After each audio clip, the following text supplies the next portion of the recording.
नाज़रीन, सारी सूरत हाल आपके सामने है। जिस तरह से MNAs को कौमी असम्बली के बाहर और अंदर से गिरफ़्तार किया गया और इसके साथ साथ खैबर पख्तूनख्वा में जो इस वक्त सिचुएशन चल रही है, अली अमीन गंडापुर साहब की तबीयत कुछ नासाज है, उन्होंने कुछ गुफ्तगू भी नहीं की। इसके अलावा इजलास भी हुआ कोर कमेटी का और उसके बाद प्रेस कॉन्फ्रेंस भी की रहनुमाओं ने। इसी सारी सूरत हाल पर हम बात करेंगे। ब्यूरो चीफ पेशावर यासिर हुसैन हमारे साथ मौजूद हैं और इस्लामाबाद से हमारे नुमाइंदे उमर जट भी हमारे साथ मौजूद हैं। उमर, सबसे पहले आपकी जानिब आना चाहूंगी, स्पीकर कौमी असम्बली ने जो कल रात से अब तक सब कुछ हुआ है उस पर क्या इंस्ट्रक्शंस अब जारी किए हैं?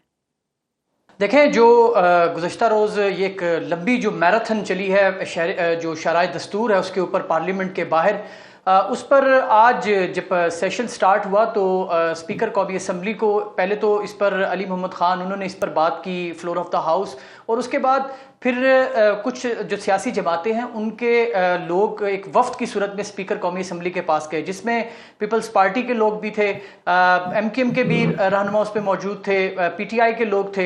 ये तमाम लोग स्पीकर के पास गए और उनके सामने ये मुद्दा रखा कि ये जो पार्लियामेंट की जो तकद्दुस को पामाल किया गया है और पार्लियामेंट के अंदर से गिरफ्तारियाँ की गई हैं, उस पर मुत्तफिका तौर पर ये आपसे दरख्वास्त की जाती है कि इसके ऊपर कार्रवाई की जाए। एक तो स्पीकर कौमी असम्बली ने वहाँ पर ये बताया कि उनको इस सारी सूरत हाल का इल्म नहीं था, और अब जब उनको इल्म हुआ तो उन्होंने बाकायदा उस मुलाकात के दौरान ही एक कॉल मिलाई और उसका लाउड स्पीकर ऑन किया, और वो IG इस्लामाबाद को कॉल थी। उन्होंने IG इस्लामाबाद से तमाम जो लोग मौजूद थे उस वक्त के, उनके सामने बात की और उनको ये कहा कि आप फौरी तौर पर पार्लियामेंट हाउस पहुंचे।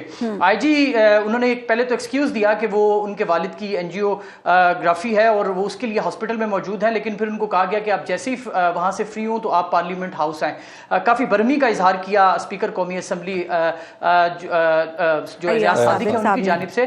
फिर IG पहुंचे वहां पे, फिर वहाँ पर पहुंचे जो IG हैं, और फिर उनके सामने ये बातचीत हुई और IG से स्पीकर ने ये पूछा कि ये तमाम जो वाक़या हुआ, ये गिरफ्तारियां पार्लियामेंट के बाहर से हुई हैं या पार्लियामेंट के अंदर ये गिरफ्तारी की गई है। पहले तो जो IG हैं वो इस बात पर मुसर रहे कि उन्होंने कहा कि ये जो पार्लियामेंट का गेट है वहाँ से जो अरकान कौमी असम्बली हैं पाकिस्तान तहरीक इंसाफ के, उनको गिरफ्तार किया गया। लेकिन जो हकीकत है वो उसके बरक्स थी। बहरहाल उस पर फिर स्पीकर ने एक तो उनको ये कहा कि आपने जिनको हिरासत में लिया है उनको फौरी तौर पर रिहा करें, और जिनके खिलाफ आपने FIR काटी है और उनको आपने अपनी तहवील में रखा है उनको अदालतों में पेश करें, और उसके बाद हम उनके प्रोडक्शन ऑर्डर्स जारी करेंगे। इसके साथ ही स्पीकर अयाज सादिक ने यह भी यकीन दहानी करवाई उन तमाम MNAs को, तमाम रहनुमाओं को, कि अब इसके खिलाफ वो एक इंक्वायरी कंडक्ट करेंगे। ये बताइएगा उमर के पीपल्स पार्टी वाले लोग भी इसकी मजम्मत करते नजर आए इस वाक़े की?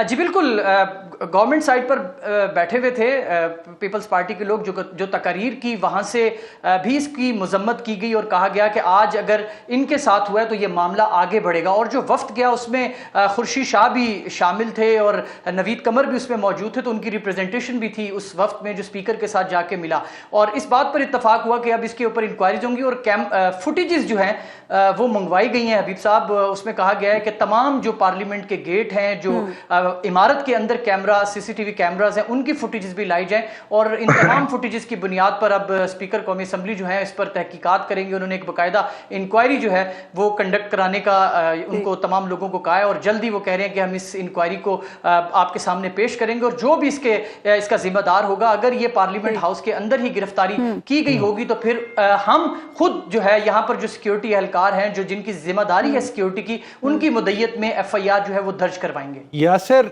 ये बताइएगा कि पेशावर में सुबह के वक्त पहुंचे जनाब वजीर आला साहब, वहां पर से मुख्तलिफ और मुतजाद इत्तलात आ रही हैं। कुछ कहा जा रहा है कि वो किसी मीटिंग में शरीक थे, और कुछ लोग कह रहे हैं कि जनाब वो उन्हें कहीं डिटेन किया गया था।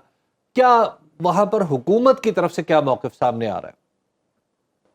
देखें, शुक्रिया हबीब साहब। कल की सिचुएशन अगर आप मुझे 2-4 मिनट का टाइम दे दें तो आप मेरी तमाम बात को बखूबी समझ जाएंगे कि कल 3 महकमों का इजलास, फाइल वर्क के दौरान अचानक अली अमीन को बुलाया जाता है इस्लामाबाद के वज़ीर आला हाउस से। वो निकलते हैं 5:15, पौने 7 बजे वो इस्लामाबाद KP हाउस पहुंचते हैं, पौने 9 बजे वो अचानक चले जाते हैं। 11 बजे फैसल अमीन गंडापुर से राब्ते होते हैं हमारे भी, और वो कहते हैं कि मेरे भाई से राब्ते नहीं हो रहे। तकरीबन 4 बजे के वक्त वो एक ट्वीट करते हैं, लेकिन ट्वीट उन्होंने काफी लेट की है। उनको इत्तला मिल चुकी थी कि 3:15 बजे के वक्त अली अमीन गंडापुर का जो 13 गाड़ियों पर मुश्तमिल प्रोटोकॉल है वो अटक सवाबी के मकाम पर पहुंच जाए, वहां पर वज़ीर आला KPK पहुंच जाएंगे। इसी तरह ही हुआ। वज़ीर आला पहुंचे तकरीबन 4:45, 10:05 के करीब, अटक के करीब। वो अपने प्रोटोकॉल के साथ आए और 5:55 पर पेशावर वज़ीर आला हाउस पहुंचे। आज जब वो पहुंचे तो वो अपनी फैमिली के साथ उन्होंने नाश्ता किया। उसके बाद उनके कोई डेरा इस्माइल खान से फैमिली आई हुई थी, रात गए, वो उनके साथ बैठे, लेकिन उनकी तबीयत बहुत ज्यादा खराब थी। उनको एक खांसी बहुत ज्यादा हो रही थी और टेम्परेचर था।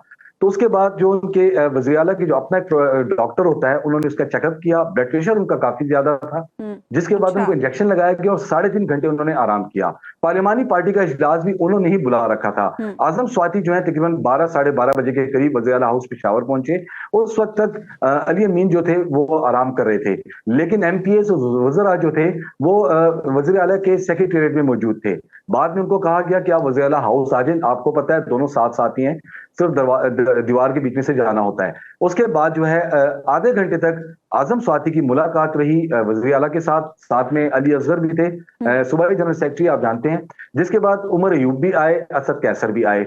इनकी आपस में कई तकरीबन 30-35 मिनट जो मुझे बताया गया है मेरे सोर्सेस ने, मुलाकात हुई और फिर पार्टी की पार्लिमानी पार्टी का इजलास हुआ। वहां पर भी जो हमारे दोस्त हैं उनका ये कहना है कि वज़ीर आला ने इब्तिदा में ही कह दिया कि आज मुझसे कोई सवाल नहीं करेगा। जिससे 2-3 अरकान ने सवाल करने की कोशिश की, मैं नाम ले लूंगा उसका, उनका मीना खान आफरीदी का, क्योंकि वो ISF के हैं और मिनिस्टर भी हैं हायर एजुकेशन के। लेकिन वज़ीर आला ने उनको मना कर दिया कि आज मुझसे कोई क्वेश्चन नहीं करेगा, आप सबने मुत्तहिद रहना है और बानी तहरीक इंसाफ की रिहाई के लिए मिलकर काम करना है। कुछ देर बाद आपको प्लान शेयर कर दिया जाएगा। वो जुम्मे के दिन एहतजाज के हवाले से था, लेकिन उनकी जो बॉडी लैंग्वेज थी आज वज़ीर आला की, वो बज़ाहिर जो मालूम हुआ में वो काफी परेशान दिखाई दे रहे थे। परेशानी के साथ साथ उनकी तबीयत भी नासाज थी। जिसके बाद उन्होंने आजम स्वाति ने उनको रिक्वेस्ट की कि आप प्रेस कॉन्फ्रेंस के लिए हमारे साथ बैठ जाएं और ये जो रात का मामला है उसको सिंपली आप बयान करें, जैसे भी हुआ। लेकिन उन्होंने इससे माजरत कर ली। साथ साथ जो आज हंगामी तौर पर KPK असेंबली का इजलास बुलवाया गया था, उन्होंने वहां जाने से, वहां शिरकत से भी इनकार कर दिया। उन्होंने यही कहा कि मेरी तबीयत ठीक नहीं, बीपी इशू चल रहा है। वो CM हाउस वापस अपने घर चले गए। अभी भी जो मरकजी क़यादत है इस वक्त भी वज़ीर आला हाउस पेशावर में मौजूद है। उमर अयूब हैं, असद कैसर हैं, आजम स्वाति हैं और दीगर सलमान अकरम राजा हैं। तमाम जो इस वक्त मरकजी क़यादत है CM हाउस में मौजूद है। उनके लिए बाकायदा CM NXC में रात का इंतजाम भी किया गया है, यानी ये जो मरकजी क़यादत है आज रात यहीं रुकेगी। लेकिन अली अमीन गंडापुर कल रात के वाक़े के बाद अब तक इंतहाई परेशान है। जो हमारे वज़रा से बातें हुई, MPs से बातें हुई, वो मीडिया के सामने आने के लिए तैयार नहीं है फिलहाल। ठीक। अच्छा, तो ये जो बैरिस्टर सैफ से मंसूब एक बात चल रही है कि वो कुछ तौजीहात बयान कर रहे हैं, क्या वाकई ऐसा है? देखिए हबीब साहब, इस वक्त अली अमीन गंडापुर जो कल 5, 5.5, 6 घंटे बाहर रहे, मैं मुसलसल उनके भाई फैसल अमीन के साथ इन टच रहा, चूंकि वो पेशावर में थे। बाद में वो इस्लामाबाद चले गए। उनकी परेशानी भी काफी अजीबो गरीब किस्म की थी। वो कहते हैं हमेशा अगर उन्होंने अहम मुलाकातें करनी होती हैं तो वो पहले से बैरिस्टर सैफ को कहते हैं, लेकिन कल बैरिस्टर सैफ को भी नहीं कहा। हालांकि बैरिस्टर सैफ ने ये बयान जारी किया कि अचानक उनको मीटिंग पे जाना पड़ा, लेकिन ऐसी कोई बात नहीं। बैरिस्टर सैफ से मेरी बात हुई, उन्होंने कहा मुझे कहे बगैर वो मूव हुए हैं। इसी तरह फैसल अमीन भी यही कहते हैं कि जहां उनकी मूवमेंट होती है मुझे कहा जाता है, मुझे बताया जाता है। लेकिन कल अली अमीन गंडापुर ने उनको कुछ नहीं कहा। फौरी तौर पर उनका जो अपने साथ CSO होता है, CSO भी कल उनके साथ नहीं था। मतलब चीफ जो ऑफिसर होते हैं वो भी उनके साथ नहीं थे, PSO थे, CSO नहीं थे। और साथ में जो उनका अपना प्रोटोकॉल होता है, आपको पता है स्पेशल ब्रांच चीफ को ऑन करती है। तकरीबन रात 12 बजे तो DIG स्पेशल ब्रांच को भी इंफॉर्मेशन दे दी गई थी कि वज़ीर आला KPK जो है अकेले जो है वो चले गए हैं KPK हाउस से बाहर कहीं मुलाकात के लिए। वो करीबी मुलाकात का कह के गए थे, लेकिन ये मुलाकात शायद कई फासले पर मुश्तमिल थी। लेकिन उसके बाद मोबाइल ले लिए गए थे। और आपको पता है कि अली अमीन गंडापुर सिर्फ एक ही मोबाइल यूज करते हैं और साथ में थोड़ा सेट इस्तेमाल करते हैं, इसके अलावा उनके पास कुछ नहीं है। वो दोनों उनके सेट जो थे, मतलब मोबाइल और थोड़ा, वो दोनों ऑफ हो चुके थे। यानी कम से कम ये बात तो वाजे हो गई कि अली अमीन गंडापुर साहब को ना तो किसी ने गिरफ्तार किया, ना कोई कुव्वत के जोर पर, कहीं ताकत के जोर पर ना कहीं ले जाए गए। जी बिल्कुल, इन तमाम चीजों से यही जाहिर होता है कि अली अमीन गंडापुर अपनी मर्जी से कहीं मुलाकात करने गए थे, अपनी मर्जी ही से उन्होंने मोबाइल बंद किए हैं और वो अपनी मर्जी से ही वापस आए। वो लेकिन फिर यहाँ पर ये सवाल भी उठता है ना यासिर, के परेशानी का सबब आखिर क्या है?